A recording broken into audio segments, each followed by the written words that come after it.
Oh, hello, Ozzy. So I promised you guys some dogs. So this is Lily. Come here, come around this way. Come here. Okay, you're gonna get a ton. All right, here comes Oz. Okay, so this is Ozzy and this is Lily. All right, we're in class now. Okay. Okay, cool. All right, everybody. Monday, November the 7th. Okay, I just gotta let these guys out. Oh, hang on. Okay. All right, Monday, November 7th. You guys are in your groups. You're looking at, so far, your full-term marketing projects. You're doing well. You're kicking butt. You're to the point now where you're going to start thinking about new product development. So part of that plan was you do the analysis, the marketing plan for that client. And then, of course, what you're going to be doing is recommending a new product, either a physical product or a service. So think about it now. I would recommend that you identify one, maybe two members of your team to start working on this. You're going to need a few weeks. Again, we're November 7th. So you got about 3-4 weeks left to really put this together. In fact, I think our presentations start the last week of November. So you guys are now starting to put it all together. This is probably going to be the last big key piece for the full-term marketing projects. You'll have a bit more to do in the following weeks, but now I've pretty much given you almost everything that I need. So what we're going to do today is, as promised, because last week you had Mark from Sun Life Financial. This week, tomorrow, you've got Kim Freeman coming in. So I know Kim's going to be about a half hour with you guys, but Mark took a bit more time. But I thought it was really worth it. I thought he had a great dialogue. I love your questions, by the way. They were great. So I'm going to asynchronous now. New product development. I want to give you guys some ideas around what I'm going to be looking for with this, but also some concepts around creating new product development. Because this is really what you're going to be doing in marketing, is you're going to be looking primarily at existing products and then some new products and what are some better ways we can market them. So I'm going to do some screen share and I'm going to bring this up. Okay, team? So here we go. So let's walk through new product development. Okay, guys? So this is going to take us probably about a half hour, 45 minutes. Then what I'll do is I'll convert it. I just put it on Zoom. I'll convert it. I'll drop it into YouTube and I'll send you guys the link. That way you're not having to go deep into tools and collaborate, Blackboard collaborate and all that stuff. Okay, so new product development. Of course, our objectives for right now is explain the concept of a new product lifecycle and determine the elements involved in each of the stages. Number one, I think I'm just moving my photo over here. So it's better I talk to you. So I'm not talking to you over here. I'm talking over here. I'm not talking there. Okay, number two, I want to describe the ways that product life cycles can be extended. That's also the role of a marketer, is taking a good product and making sure that the life cycle of that product is as full as it could be. Number three, I want to differentiate between different types of new products. There's different types, and you guys will be aware of that as you go. Number four, I want to describe the adoption curve of new products. This is going to be very interesting depending on the type of product or service you're going to recommend. Each new product has an adoption curve. Naturally, a fad is a shorter curve, and then you can imagine some of you who are Apple fans, it's going to be a longer curve. And then number five, I want to detail each step in the new product development process. Okay, guys? There we go. All right, now let me just get my keys working here. Okay, my keys aren't working, so I'm just going to try a page down. No, that doesn't work. Okay, so I'm using my mouse. Okay, so new product lifecycle. This is obviously going to describe the stages that a new product goes through. So this is really, really important for you guys to consider that the product or service you're going to recommend, you want to give the owner of the business some kind of idea of how effective this new product is going to be. Is it going to come and go? Is it going to be a fad? Or do you think it's going to be something that's really, really interesting?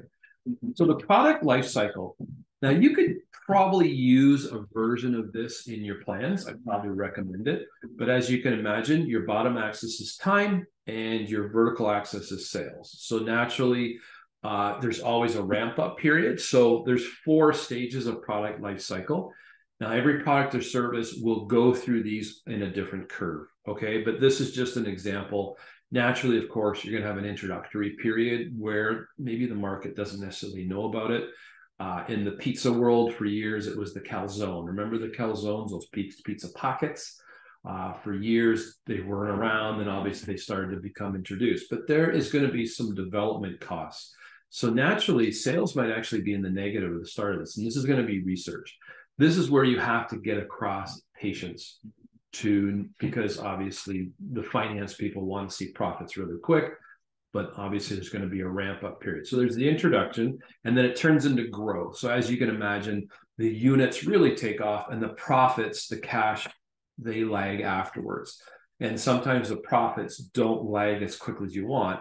So you might have to sell based on the margins of what you're selling your unit for. We'll get into pricing tomorrow, but you'll get into, hey, we got to sell a lot of units, then profit will start to follow.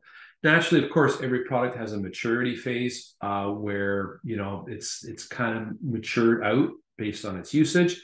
And then you'll obviously see profits drop. This is where you start to see companies do things like sales, door closing sales, door crashers, things like promotions, 2-for-1 deals. This is where you start to see it's just the product's not as popular as it was anymore. So people see clear inventory. And then of course, there's always the decline period. So naturally, there's a whole number of different stages that people can go through. So there's managing this. Oh, hang on, let me just make sure I didn't skip through. Okay, so there's obviously managing stages of the product life cycle. So there's competition that's gonna impact this. There's general market objectives, and then of course there's the product itself. So with competition, when you make an introduction, of course there's few competitors that exist, and then as you get into growth and maturity, more people start to see the fact that, hey, we really need to catch the ball on this. EV, electric vehicles, it's a big push right now. Naturally, it was Tesla was one of the originators. Actually, the electric vehicles have been around before, the Chevy Bolt, things like that, or the Chevy Volt been around earlier. But what you're starting to see now is more car manufacturers getting into electric vehicles more than ever before. And then in the decline, there's of course reduced competition because that's when companies reinvent. A business rule that I've always subscribed to is the best time to reinvent your product is when it's at its height. Believe it or not, you don't wait for it to start to decline. You realize you're at the height of the market. That's when you have another team underneath creating that new product. Your goal is to never have a big decline. Your goal is to have a short decline followed by another incline. Of course, there's a general market objective. There's a stage in product life cycle, and it's just introduction is becoming the awareness. Then in growth, you want to do product differentiation. And then maturity is what we always talk about in class, is that brand loyalty. Think about the brands that you're loyal to and how long you've been loyal to them. But more importantly, what it would take you to change that brand loyalty, right? It's in your heart. You're not going to change unless something really significant happens or there's a really cool new product. And then product rationalization is at the end of this where you have to actually rationalize, hey, are we actually going to keep this market on the go because it's really declining and profits have dropped off. The product itself is important. Of course, in the introductory, like I mentioned earlier, you want to focus on the new product or brand and all the innovation and research that goes into that. And then growth is going to be introducing more features, right? It's coming on board. People see the features and benefits, but you start to augment that. And then, of course, in maturity, you want to make sure the full product line is available and you're innovating with new ideas. And then, of course, at the decline area of a product is you want to retain only best sellers or discontinue it, right? Okay. Then, of course, price is going to be really important. We'll cover price tomorrow in class, but you want to actually use a skimming or penetration strategy in the introductory phases. You've got a lot of research and innovation to pay off. So you want to have a penetration strategy. And of course, in growth, the prices are slowly reduced, but that's near the top. Of course not. In the beginning, you always pay more for things that are very, very desired in the marketplace. Then, of course, as I said earlier, maturity, you start to get into those price discounts, sales, once in a year or a yearly sale. I watch the furniture places; they're hilarious. And then, of course, there's very low prices in the decline. And then, of course, you start to find the product in garage sales or flea markets. That's usually a really great indicator your product is not really that needed anymore. The placement, of course, starts with limited distribution. Then, of course, distribution's increased. And then as Walmart is right now, they're in the maturity phase. They have full distribution. Their logistics is really sound. And then, of course, distribution's reduced.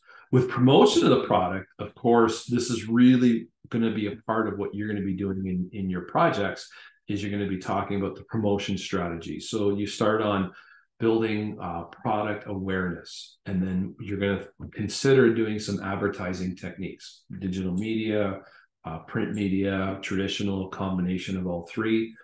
And then, of course, in growth, you start to emphasize the points of difference versus the competition. You might want to think about that now. You might want to project this for the client or forecast it to say, hey, we're going to be recommending a new product or service, but we also want to give you some strategies that when this becomes aware in the market, you're going to need some differentiation from the competitors. If we don't continue to differentiate, you'll just quickly lose market share. And of course, maturity, you're focusing on pricing and sales promotion, and of course, only minimum promotion at the client. Profitability, of course, naturally in the beginning very low, and then as you go through growth and maturity, your profit is actually strengthened, and then it grows, and then it shrinks on the way through the stage. So just think right now with your teams, maybe your teams might want to see this call together or the Zoom together, but think about now the product that you're going to be recommending or the service, and think about the projected product life cycle that you feel that you could present to your client and to myself. Okay. The length of the product cycle, of course, it varies according to the industry, competition, technological innovations, and approaches to marketing the product itself. In general, there's a few key points here. Consumer products have a short life cycle. Now, I've asked you to pick a B2C business, so business to consumer. So naturally, many of you are probably going to fall in this area to know that whatever it is you're going to be promoting, pretty much let the client know that there will be a short life cycle and there will be need for reinvention. Again, you always, under promise, over deliver with this stuff. Of course, the availability of mass communications vehicles will shorten the life cycle. You think about now with the advent of digital media, how quickly news and media gets out to people versus 30, 40 years ago, where your product life cycle could be a lot longer because it just took you longer to reach the masses. So there's pros and cons of being able to really hit the market fast and get that really idea. Maybe something goes viral and it really, really grows. But believe it or not, most product life cycles are shorter today than ever before. And that's point number 3 is technological change shorten the life cycles. And then, of course, marketing approaches to keep your product relevant lengthens the life cycle, which is going to be the advice you're offering to your client. Now, the shape of the product life cycle is really, really important. So you're going to have a different graph for each particular product. So in the orange graph, you have something that takes a high learning of the product, right? Like technology, like a computer. There's a long learning curve. So if what you're promoting needs a lot of learning and development, naturally you're going to have to forecast that lower beginning part of the life cycle. If there's low learning, like ice cream, I don't know if you need a lot of learning to eat ice cream, but if you create a new ice cream, you get it on the shelf, naturally people are going to grab it. They know how to use it. There's very low learning cycle. Unless some of you guys eat your ice cream really fast, get brain freeze, and you do it over and over again, you need a longer learn cycle. Fashion products is a great one too, because fashion is always up and down. So as you can imagine, trends come and go. I don't know the trends right now in fashions. Andrea's here in the office. She'll probably shout out, like, what's the new trend right now? Andrea, the 70s back? What no, No, okay. So of course you have kind of varied with things like fashion, and then a fad is very quick. Just those quick little what was the game? Everybody's walking around with their computer, their smartphones, and they're collecting. Oh, thanks, Andrea. See, Andrea should be teaching. Pokemon. Remember Pokemon? It was like that quick. Everybody was doing it, and then it dropped off really, really quick. Those are called fad products, right? And some of you might have bought fad products. And you're like, this isn't really relevant anymore, but you learn. Okay, so product lifecycle strategies. So this is kind of the stuff that you're going to be presenting to your clients. So you can extend a product, you can modify the product, you can modify the market, reposition the market, or grow its geography, grow the people that use it. That's what we did for the midterm, right? We did the midterm, the restaurant was focused after that young adult. Many of you came in and said, hey, we should go more middle age, higher income, more disposable income. So you actually took the product they were offering and you created strategies to hit them in different demographics, or plainly just introducing a new product. So the company that you choose, if you kind of like what they're doing, you could then maybe give them some advice to grow that market share. So it might not necessarily be a brand new product, but it could be strategies to expand the products that they have. It's something worth thinking about. And of course, you can modify the product. Here's a great example of Tide detergent, right? There's so many different variations of how you could use a particular product. It's incredible how many versions there are of this stuff now. But think about technology too, how many versions you have of software. So you could do product improvements or even what's called line extensions, right? If any of you are into retail, you will see a lot of this. You'll see line extensions. And we've talked about it a couple of times in class where the Dove soap, for example, you buy the bar of soap, then you're getting the body wash, you're getting the loofah. Yeah, I know what loofah means. You're probably surprised. It's like the foam you rub around. I love loofahs. But it gets into different product lines that are offered. And what you'll find is you'll go there, you buy the bar of soap, go, oh, there's shampoo, conditioner, body wash. Those are called line extensions. So think as well about the company that you've chosen, about how maybe could we maybe extend these line extensions for these people? Are there any improvements we could make on products that already work for them? Then, of course, you can modify the market by finding new customers. It might be a strategy that you pick, increasing a product's use, or creating maybe a new situation where that product would come in handy. Okay, guys? That's what you're thinking about now. You could also reposition a product. Repositioning means kind of looking at the different markets that's available there and repositioning how it's known in each of those markets, right? Probably not a lot of usage here for the size of the company that you've picked, but it's something worth considering. Of course, introducing a new product, here, I'm not going to go into detail, but here you're going to see a number of different kind of new product award winners. Of course, you've got hygiene, you've got healthy eating, the Beyond Meat burgers, you've got food and beverage, and of course you've got things like household, some dog stuff here, but there's some household detergents. But as you can imagine, each of these categories, every year there's usually new products that are introduced. If you've watched toothbrush commercials, I don't know how many times they could improve a toothbrush, but every year there's like this new and improved, and then you get all this great technology now. I think your toothbrush is actually set up to read wirelessly what you're doing, or whatever that might be. But it's interesting because Andrea just got a Fitbit, and she loves it. Like it measures, we originally got it to kind of measure distance and things like that, but it measures heartbeat, sleep rates.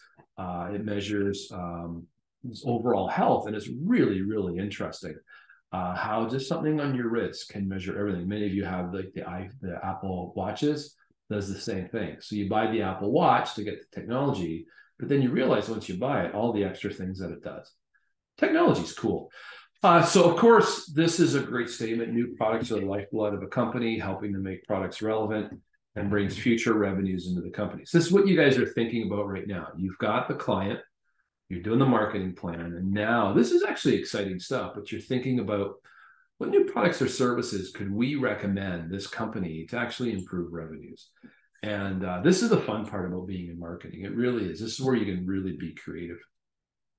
So of course, there's new products. There's a degree of product in innovation. So it starts off with a minor innovation.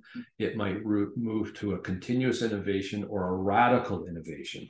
And I'm not going to go into detail on this slide, but a minor innovation or small, like toothbrushes, there's small changes. You still know what it's used for. And down, the example is new and improved toothpaste or detergent, right? Naturally. The continuous innovation are things like the Swiffer WetJet, wearable technology, the Fitbit.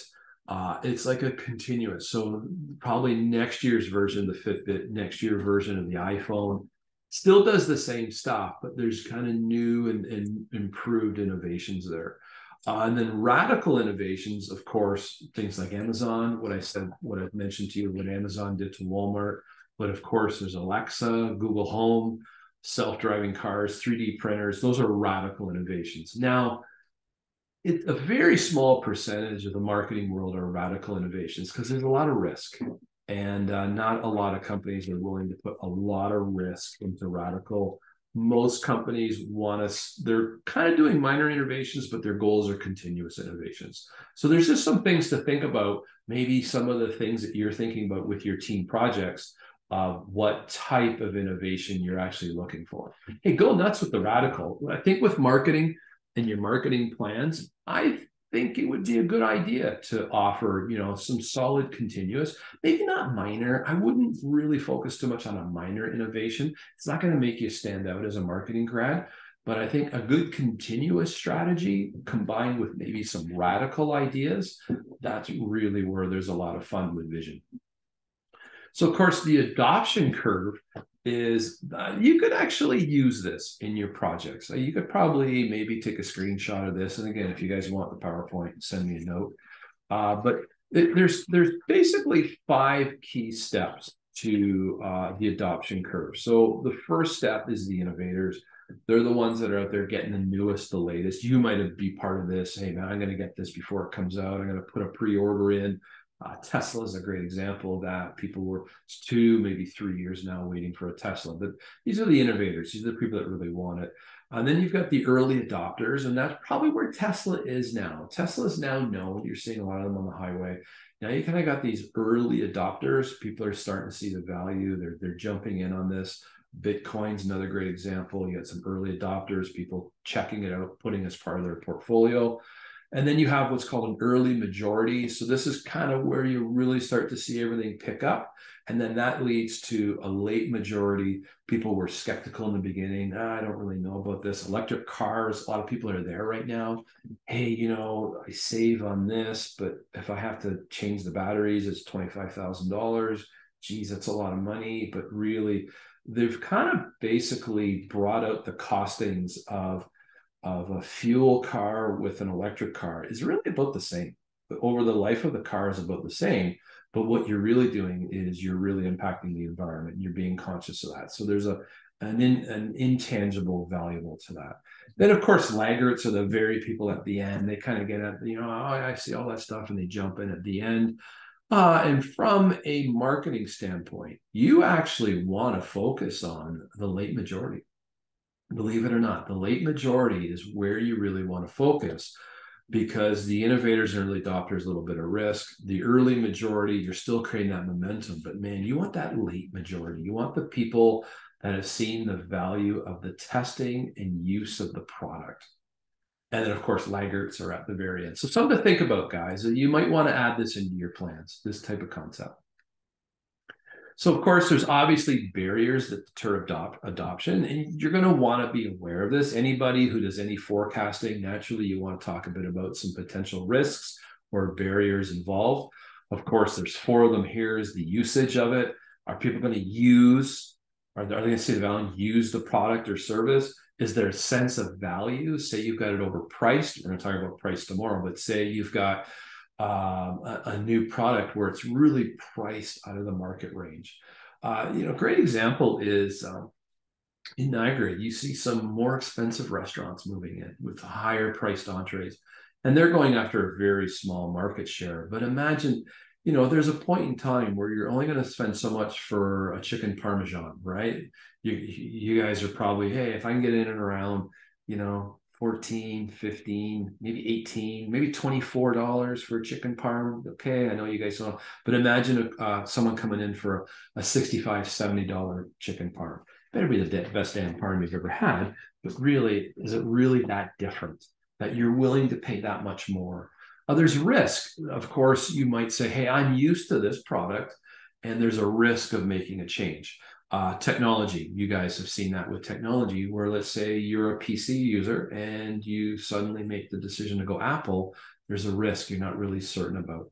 And then there's psychological barriers. Hey, I'm just not comfortable with this, or I just don't feel it suits my needs, or maybe it's not part of our belief or our cultural system that we covered a few classes ago. So there's 4 barriers you might want to think about with your projects, is incorporate these 4 in there to say, hey, we're recommending this, but here's our strategies to, number 1, address, and number 2, overcome each of the 4 barriers. Okay, guys, you got that? All right, we're moving on. So with new product development, of course, this is in the early stages that I mentioned. It's an expensive undertaking, and there obviously you have a budget to do this. There's a high risk of failure. There's a lot of research costs. There's time and effort in developing prototypes, expensive product launches. A lot of companies put a lot of money in product launches, and a lack of future credibility in the marketplace. And I don't want to be a downer on this stuff, but this is some of the things that you have to think about when you are looking at new product development of any kind. A good forecaster also looks at associated risks. Okay, guys? So avoiding a new product failure, all right, there are some issues. I'm going to walk through this, and there's obviously some potential solutions. So one issue you might have, and think about your team projects now, is there may be an insignificant point of difference. And if that's the case, you have a couple of solutions. You could determine a distinctive and meaningful point of difference for the target audience, which is what you're working on now. You can conduct research with consumers and monitor competitors' products activity. It's a lot of work, right? Another issue might be an incomplete new concept definition.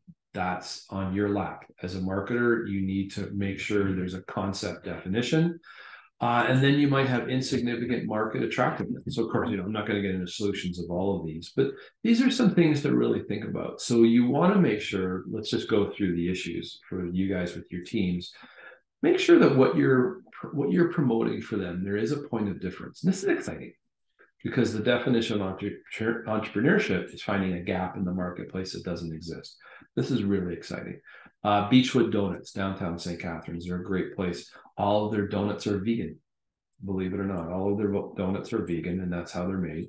And that's their point of difference. Now, there's a whole number of people who go down there to buy their donuts who they're not vegan. There's great donuts, but there's also attracting that vegan marketplace to say, hey, I want something a bit healthier than going to Tim Hortons and getting something full of dairy, right? So let's keep going on this. So you may have a poor execution of marketing mix. Now, I wanted to show this slide to you because this takes us back to the 4 Ps, right? Product, price, placement, promotion. This is where you use the 4 Ps. This is kind of going to be where you're going to recommend the new product, but go through the marketing mix and create strategies for each of the 4 Ps, right? The product itself, the price, we're going to do pricing tomorrow, the promotion, and the placement. So I really want you guys to think about this. And another issue is just simply bad timing. A lot of companies went to innovate and create new products during the pandemic. And naturally, with people not gathering, it was really tough. My neighbor next door, he opened a little diner. It's called Dave's Tiny Diner. It's here in Ridgeway. And the poor bugger opened it in November 2020. And unfortunately, the pandemic put him out of business. But he was doing a really healthy option, sandwiches, lunch. He's a chef. He's a certified chef. His food was great, but it just wasn't there. It was bad timing, and he just didn't differentiate. Came into the market with a sandwich. You can get sandwiches anywhere, right? So I've often said, and this is true with you guys who did the midterms with the restaurants, you got to have the best damn what? The best damn hot dog, the best beef on whack, the best This is the only place in Niagara you can get this, the best deep dish pizza, the best, whatever it is. You want to make sure that you've got a great product mix, but the timing, you also have to consider it. Okay, guys, now we're out of the pandemic, we're moving out of the pandemic, is a whole different story. All right. So strategic directions, so strategic approaches to new growth. Okay. This is for you guys. This is an important slide. So you may be looking at a current market or a new market. Okay. So think about now what you're going to be advising. You go, hang on, is this going to be, are we going to promote this to the clients that they have? Or do you think we're going to take a product they have and go to new markets? I want you to decide that now. Then with current products, there's market penetration. So you want to find ways to make current products appeal to current customers. Then the new product is you're reaching out to the current customers with the new product. No problem. You need a promotional strategy. With a new market, you're going to be researching new customers with a current product, and you're reaching new customers with a new product diversification. Okay. So just think right now, the market you're going after, is it a new market or a current market? And then of course there's products and current and new products to look at. Okay, guys, got it? All right. Now, company structure and new product development success ultimately requires the expertise of people with different specializations. Hence, you guys, you get it. You're young, you get new technologies, you get new usage, you get new things. That's why being young in marketing is a really, really great thing. Versus accounting, where you get these older accountants, like you use some young person, you don't know anything. Being in marketing, sometimes the younger you are, the better you're going to be. I always told you, give you an edge, right? Okay, so this is the new product development process. Okay, this one you're going to use. Mark it down. What? Grab a pen, mark this down. Slide 24. On this day, we're going to use this, right? And this is going to be the steps I want to see you use. Here we go. Number 1, the new product development strategy. You're thinking about it. How are we going to do this? Number 2, some idea generation. I want to see your research. Screening and evaluation. Idea, screening, and evaluation. I want to think about, hey, we're not just pulling this out of our asses and going, hey, client, do this new pen. Why? Because we think that's not a good marketing strategy. What you want to do is you want to say, hey, we've done some screening, we've done some evaluation. You want to do a business analysis. This is going to be profitable. These are going to be the margins. This is how much it's going to cost us to produce. Then you develop the product, right? You're not going to get too deep into that, but you're going to want to give them some ideas. The test market, you want to throw it out to a few. I love this thing. You want to get some testimonials, and then that works into commercialization. Okay, so these are the steps I want to see in your full-term marketing plans. Now, you're looking at it right now. I want to see this. Okay, good. All right, peace. Okay, so new product development, there's the process. There's elements at each stage of the new product development. Okay, so the stage of the process, and this will give you, I'm not going to read this, but this gives you some ideas for each of the stages. Okay, see it over here. Hang on, I'm not going to point at this one. I can't because I'm on camera. But over here, new product development, market information, SWOT analysis, environmental scan analysis. Now you've already done this, right? You're like, hey, believe it or not, you've actually already been working on this. So that's kind of cool. Idea generation. You're talking to employees. You're talking to customers. You've already been doing this. Screening and evaluation. You're kind of looking at internal, external indicators here. Kind of cool. See how this all kind of ties together. You guys should be all in your office right now going, oh, cool. Hey, we've already been doing some of this. This is where you tie all this work in. Cool. Okay. Then the business analysis, and then the test marketing. Okay. You got these 2 stages. There's the purpose of the stage, marketing information used, right? That's why I've asked you guys to spend the whole term on this, because the test marketing takes a bit of time. If anybody's watching this right now and you guys haven't even gotten your team together and maybe you've done the SWOT analysis, you can see how you're going to be screwed. I'm so terrible. But you think about it, every week, I'm like, hey, where are you guys at? This is why I've been pushing you, because you're going to need time to do some of this test marketing as well. Yeah, you guys should be sitting in your offices right now going, whoa, yeah, there's a lot to do. And development and commercialization. You're not going to be as far as commercialization because you're not following through on this. But imagine if the client that you picked hired you to do that. They hired you to commercialize this new product. I wouldn't be surprised, depending on the company that you pick, they may hire you to say, hey, can you follow through on this stuff? And you go, yeah, Niagara College, man, I can do anything. And anything, I got Neil on the other line of the phone that can help me. Cool. Okay. So I'm going to stop sharing. Hey, I'm back. So such an idiot. I'm on my way to Collingwood right now. So it is like 11:30 on Monday. I'm going to Collingwood. I'm doing a keynote tonight. I'm coming back in the morning for our class. I don't know if any of you will watch this by then, but that's my schedule. You just met Ozzy and Lily. Andrea was on the other side of the computer, so you heard her. That's my life. This is my life. Here I am. I'm about to drive 4 hours north. So wish me luck. But you guys, you're all doing really great. I'm really proud of you as always. And wait till you meet Kim Freeman. Oh my God. And then I got Lorraine from Habitat, and then Lindsay Reynolds finishes this off from Hancock MacArthur. And I really appreciate you guys doing research on our speakers, number one, but number two, after the class, many of you are on Instagram kind of throwing out your ideas. Hey man, I really appreciate this person. Do that more. It helps everybody. It helps us promote our class, helps the speakers promote their brand. I'm in there being an idiot, but tell the world what we're doing, because there's a lot of activity, even on Instagram, even on Facebook. There's a lot of activity. LinkedIn is huge. There's a lot of activity through these posts. I'm really proud of you guys for doing this. But tomorrow, let's make a commitment to get all over social media with Kim Freeman, because trust me, after her talk with you, you're going to need probably a shower and a drink of something strong. Okay, guys? So I'm going to stop recording. I'm going to do that now.